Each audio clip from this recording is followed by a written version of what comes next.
What's going on, guys? This is the War Chariot, and we are back with episode 54 in our Dark Souls 2 Scholar, the first Sin walkthrough. Last episode we did Belfry Luna and Belfry Soul. This one we're going to be starting with Undead Purgatory as part of our post-Nash wrap-up videos. Going back and doing all the areas that we didn't do, come through the first time. Obviously before we head over and start the DLCs. So, Undead Purg. The Undead Chariot, kind of like the War Chariot. Pretty easy boss. Nothing overly whelming. But it can be a pain if you're not used to it, or if you just don't like the way the fight is.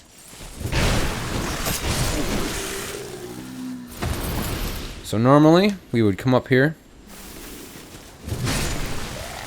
and we would go right up there, across the bridge, and head on down to Skeleton Lords. But, to come over to the Chariot, which is across that bridge up in that cool-looking building up there, which is also where the Red Phantom Arena is, you come down through here instead of up over there, and take this path of progression to eventually fight the Chariot. Now again, we are pretty over-leveled for this. So this should only be one quick try, hopefully. This area has given me problems in the past, so we'll expect anything, really.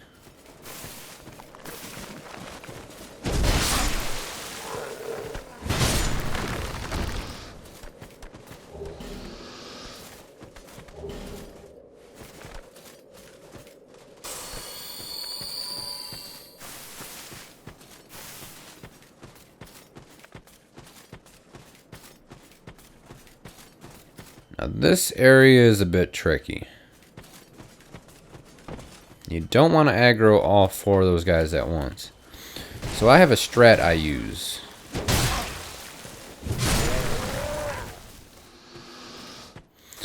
And the strat I use is you walk ahead a little bit until that guy aggroes. And then you pull out a bow. Now this really ain't a strat, it's pretty much common use, but it's the strat I first developed for it without actually looking up a strat for the area. But obviously everyone does this. Shoot that guy right in the face, does half his health surprisingly. He'll run over here, where you can proudly smash his face. You'll see the third, well, he's actually the fourth guy, but he's way down here.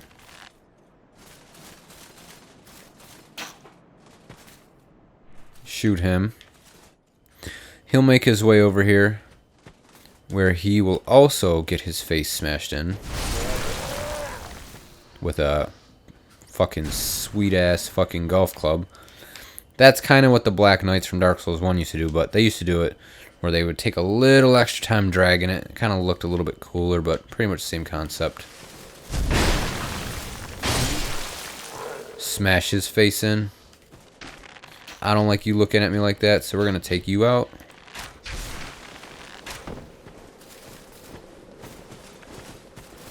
Alright, you want to play that? Alright, that's cool. Those guys use something called the Bloodied Whip. All these guys that use the whip.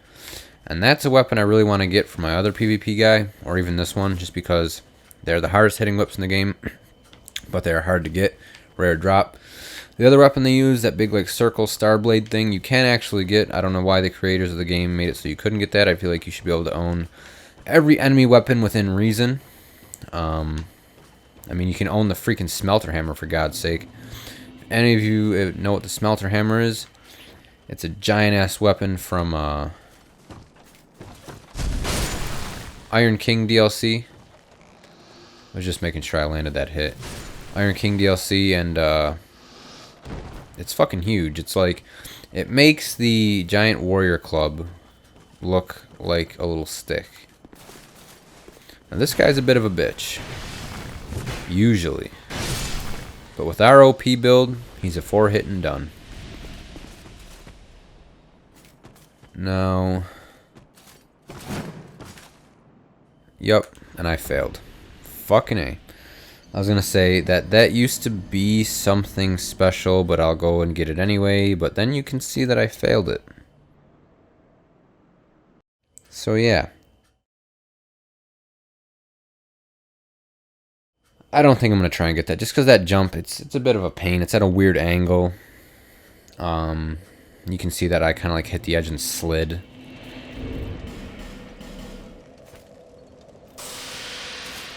Sometimes I'm on point with my jumps, sometimes I'm not. Like, back when we were in Iron Keep and I did that, I told you I did the jump to go over and get the soul packet that used to be the Dull Ember. I made that jump flawless, perfect, rolled right into the door that you're supposed to roll into. Sometimes I'll miss that 2-3 times in a row, sometimes I'll hit it. It's just how my luck is that day.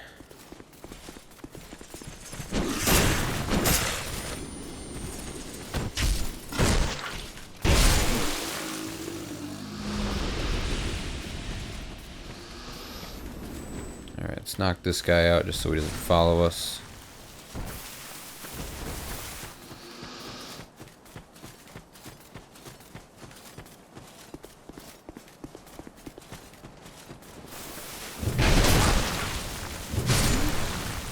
These guys are one enemy that still does decent damage to us. Surprisingly. Backstab whiff there. So you can imagine coming through here when you're appropriately leveled for the area, or even under leveled, that those guys hit for probably near half your health. And if they combo off against you, it's even worse. Probably resulting in you dying. Like that right there.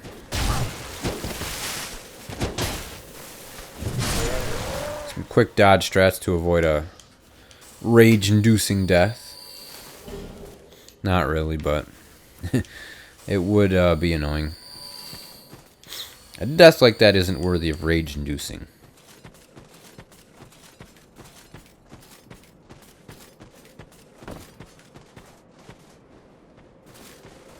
Let's play it smart. Let's just try and not beat face with this guy. Let's try and go for that strat backstab to one-shot him. Alright, perfect. Alright, now we got 4 arrows, but we only need 2.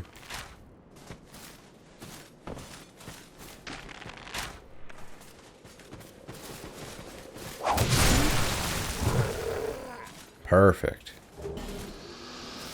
Come on. Oh, you're not a whip guy. I was going to say, drop me your whip.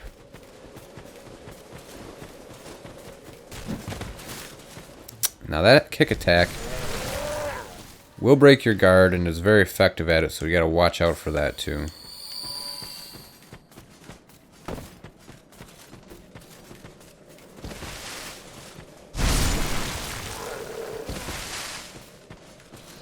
Don't think this guy jumps down. I don't know. It's just kind of... I think he jumps down once you're on the bridge.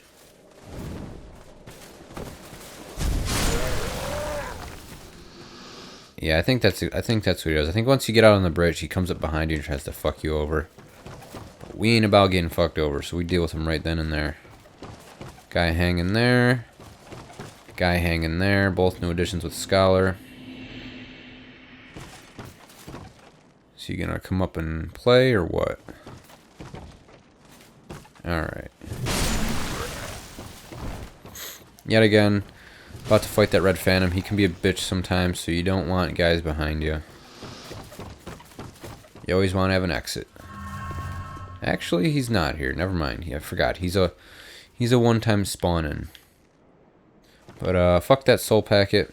We'll get that later if we remember to. Let's fight this horse. Let's take out this horse. See what this horse has to offer us. Unique boss. No other boss in the game quite designed like this one.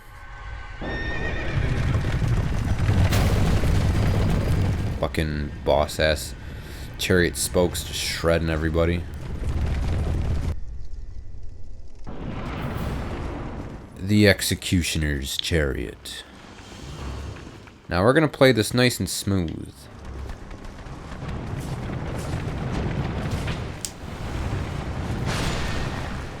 Look at that.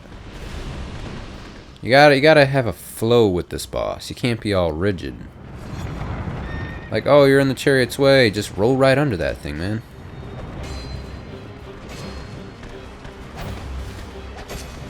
Remember I used to get so tense in this boss fight?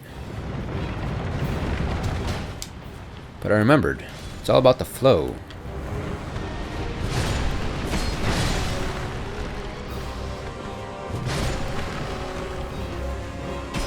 The Chariot does the work for us.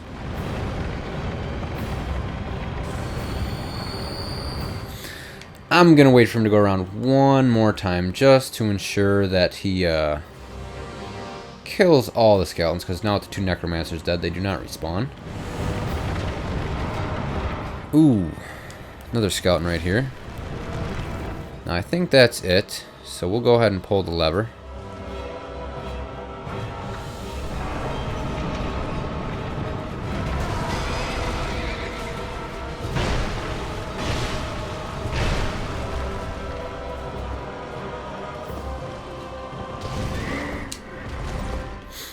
That attack I suck at blocking, so I usually opt for the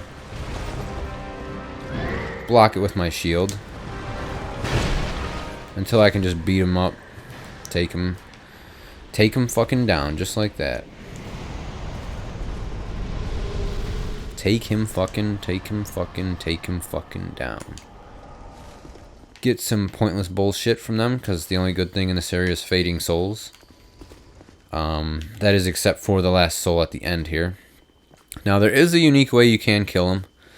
Right when you walk in, if you go all the way to the right wall and stand there, you can actually spam spells at him as he comes around the corner, and then roll under his wheel as he comes towards you, and then eventually he gets to here and he like stumbles and can't make the jump, and he actually falls down in there where he dies. So that's like a unique ending death that he has.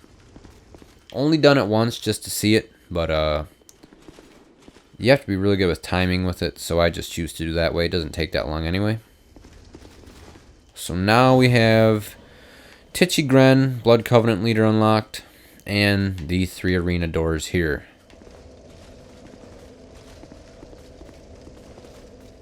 We cannot enter them right now because we must be a Brother of the Blood. We'll not enter that at this moment. We can at any time now.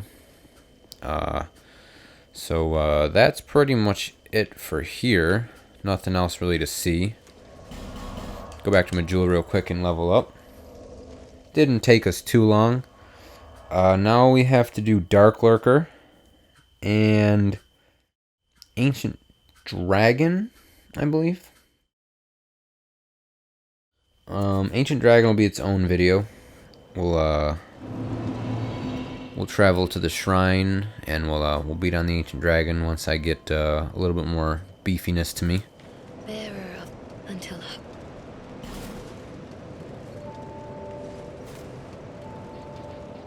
Alright, how about one more unit of strength there? As you can see, it's getting up there for me to level up. I believe it's 23, almost 24,000. So about 100,000 souls will get you 4 levels now, which is not bad at all, considering at some point it'll be roughly 200,000 to level up, which is always fun. Just trying to think if there's anything else we can do real quick. Actually, we can. We can go over to Moglin, and we can spend 10,000 souls, and that'll unlock all his boss armor.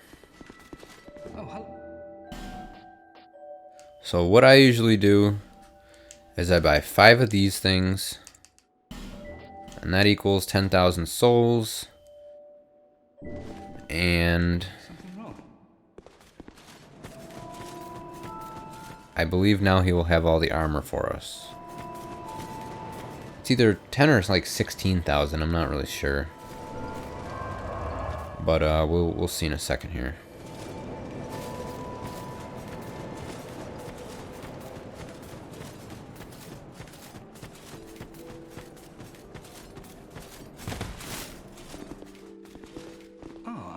I've stocked some. They've been selling.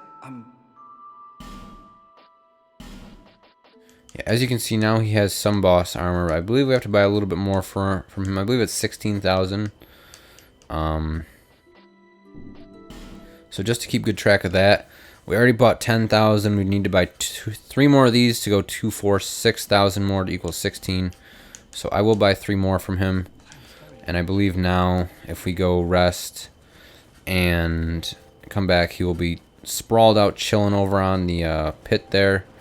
And he will contain all the stuff we need, especially when we start beating DLC bosses and their armor pops up there. Quickly though, item box, because we don't want to carry around a bunch of this bullshit. We just item box all these, and later we can sell them to Navlan if we want. Or not Navlan, but Gavlan. Navlan, Gavlan, similar names. We're also going to need to visit Navlan later on to get some items. Now we act all cocky like we've never even met, even though I'm the only one who ever fucking bought shit from him. Little bitch. Yeah, see now he carries a little bit more armor, like he has the smelter set now. Throne Watcher Defender. Eventually we will own every piece of armor in here, besides probably this stuff, just because it doesn't really look that cool. And it's super cheap, so easily picked up at any moment. One helm I do love is the Elva helm. Obviously the Smelter helm. Fucking butthole helm looking bosses ever. Also, like I said, some of the DLC bosses, armor and goodies pop up there. So that is that, and that is that. Next episode, we will do Dark Lurker in its entirety. After that, we'll probably go visit Ancient Dragon, beat on him a little bit. After this sword gets a little bit more powerful, maybe I will get a second great sword. Although I don't know how I'm going to do that without aestheticing, which I really don't want to have to do. I mean, I probably could throw this on, but I would need a shit ton of strength. I'd probably throw this on with, like, taking off my armor and shield. Because Ancient Dragon is not a fight that armor and shields are really used for. Because anything pretty much one-shots you. The only time it doesn't one-shot you is if you're super high leveled and you have your shield out and it's a great shield like this. So that's one reason, if you want to keep your shield, keep it. But the armor really doesn't do much, because if you get hit without the shield, you're pretty much fucked. So that's going to be it for this episode. Thanks for watching, guys. If you enjoyed the video, leave a like, subscribe, and we'll catch you guys in the next one.